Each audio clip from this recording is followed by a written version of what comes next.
प्रणाम सुदर्शनाथ। चित्रशाल महाबली कयो बलि बलि प्रभु प्राणनाथ दर्शन स्वर्ग स्तंभ अध्याय नंबर 6।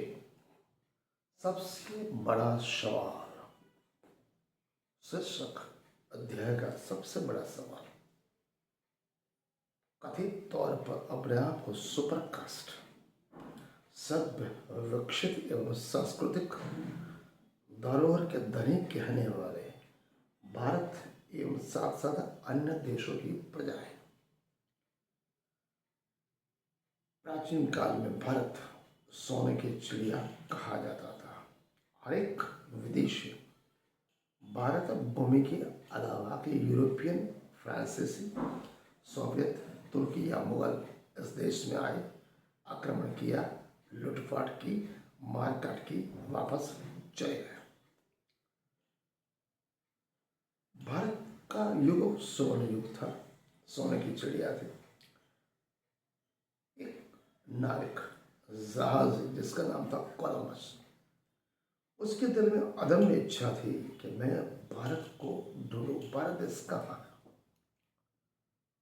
वैसे तो कोलंबस निकला था भारत की खोज में, लेकिन गलती से वो पहुंच गया अमेरिका।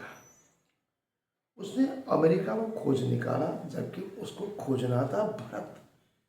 वहां पर उसे ट्राइबल मिले। ट्राइबल मतलब आदिवासी, बहुजन, मूलवासी, मूल निवासी। आदिवासी को, उन ट्राइबल लोगों को कोलंबस ने नाम दिया रेड इंडियन।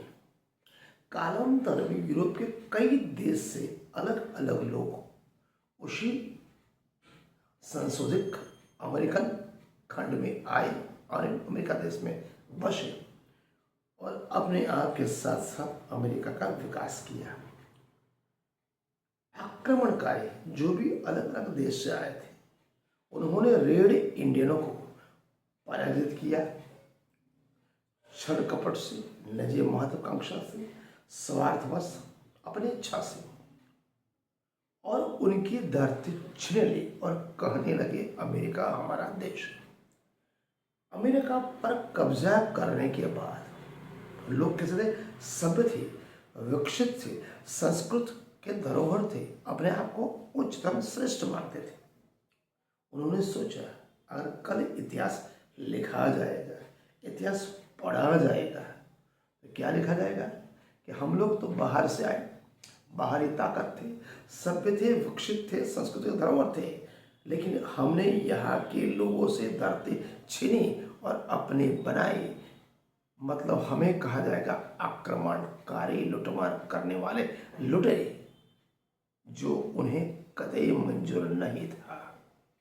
उन्होंने एक उपाय सोचा, क्यों यहाँ के रहने वाले मूलवासी, आदिवासी या बहुजन, जिन्हें हम रेड इंडियन कहते हैं, उनको कुछ धन दिया जाए और उनसे लिखवा दिया जाए कि उन्होंने आने वाले आगु तक बाहरी आक्रमणकारी, बाहरी यूरोपियन लोगों को अपनी धरती बेच दी। यह प्रस्ताव लेकर अमेरिकन सत्ता के कुछ प्रतिनिधि उस जमाने के रेड इंडियन के नेता सिएटल के पास गए और उनसे कहा, तुम्हें जितना भी धन चाहिए आप धन ले लो, वैभव ले लो, सुख संपत्ति सुविधा ले लो, बदले में हमें ये लिख कर दे दो कि हमें ये जो धरती है, ये जमीन है, हमने अमेरिकन सरकार को बेच दी। बहुत बड़ी बात, सोच में पड़ेगा नहीं? क्या उत्तर दिया होगा सिएटल, जो रेड इंडियन नेता था, ट्राइबल था, उनके इस प्रस्ताव का सिएटल ने जो उत्तर दिया वो मानव इतिहास में स्वर्ण अक्षरों से लिखा गया। उस सिएटल के उत्तर से, जवाब से, वो ट्राइबल, आदिवासी, बहुजन, मूलनिवासी रेड इंडियन का चरित्र, जो सभ्य भी नहीं था, विकसित भी नहीं था, सांस्कृतिक भी नहीं था, एवं शहरी लोग अपने आप को सभ्य कहने वाले, सुविकसित करने वाले, उच्च चरित्र को कहने वाले, कि कैसे चरित्र था वो पूरे व्यापक तौर पर आपको समझ में आ जाएगा। मैं प्रश्न रखता हूँ। सिएटल ने उत्तर दिया, आप पढ़े लिखे हो। सिएटल क्या बोले? आप पढ़े लिखे हो, विकसित हो, सभ्य हो, शक्ति संपन्न हो। आप पढ़े लिखे हो, विकसित हो, सभ्य हो, शक्ति संपन्न हो। आप मुझे एक बात बताएं। सिएटल क्या बोले? आप मुझे एक बात बताएं, जो भूमि जहां पर हम रेड इंडियन रहते हैं हमने खरीदी ही नहीं। सिएटल क्या बोले? जो इस भूमि पे हम रहते हैं, हमारे पूर्वज रहे, हम रहे हैं, हमारे बाल बच्चे, हमारी पीढ़ियां रहती है, वो हमने खरीदी ही नहीं, तो हम उसे कैसे बेच सकते हैं? इससे पता पड़ता है सिएटल जो ट्राइबल था उसका चरित्र कितना उत्कृष्ट था।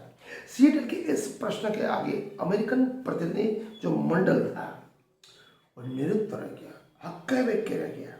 उन्हें उनका प्रश्न के अंदर सत्य की बाबत जानने को मिली। उन्हें तुरंत उसका स्वीकार किया और अमेरिकन सरकार ने अमेरिका के एक नगर का नाम सिएटल रखा, जो इतिहास के पन्नों में आज भी दर्ज है। कहने का तात्पर्य, सिएटल का वो जो प्रश्न का जो उत्तर था वो समग्र विश्व मानव को, समग्र मानव प्रजाति के लिए ये संदेश देता है कि धर्म, कोई भी धर्म किताबों के पन्नों पर लिखा नहीं जाता। कोई भी धर्म किताबों के पन्नों पर लिखा नहीं जाता। धर्म हमें धरती सिखाती है, धरती माता सिखाती है, प्रकृति सिखाती है। और धरती माता वही प्रकृति, प्रकृति के पुत्रों को धर्म सिखा धरती सिखाती है। इसलिए जो प्रकृति पूजक है, मूल निवासी है, आदिवासी है, ट्राइबल है, उन्हें धरती ही धर्म क्या है सिखाती है, वो प्रकृति सिखाती है। लेकिन आज भारत के तथा कथित सवर्ण, अपने आप को आर्य, वैदिक, सनातन, यूरेशिया से आए हुए प्रमुख जाति है, अपने आप को सभ्य विकसित और संस्कृति का धरोहर मानती है, वो लोग हमारे ही प्रकृति पूजक के पास आती है अपने स्वार्थ के लिए, निजी महत्वाकांक्षा के लिए, इस धरती पर कब्जा करने के लिए धर्म के कपड़े पहनती है। कौन से कपड़े पहनती है? धर्म के कपड़े पहनती है। धर्म के कपड़े पहनाकर आते हैं और कहते हैं, गर्व से कहो हम कौन है। क्या बोलते हैं? गर्व से कहो हम हिंदू हैं। जबकि हिंदू शब्द का मतलब उर्दू या फारसी भाषा में मुगल सल्तनत बादशाहों ने हिंदू ब्राह्मण को दी हुई गाली, जिसका मतलब होता है नीच, नकारा, धूर्त, मां, बदमाश, चोर होता है। ये बहुत बड़ा सवाल मैंने आपके सामने रखा। मनन करें और चिंतन करें कि मैं सत्य बोलता हूँ। जो कमेंट में मैं आपकी प्रतीक्षा करूँगा। प्रणाम।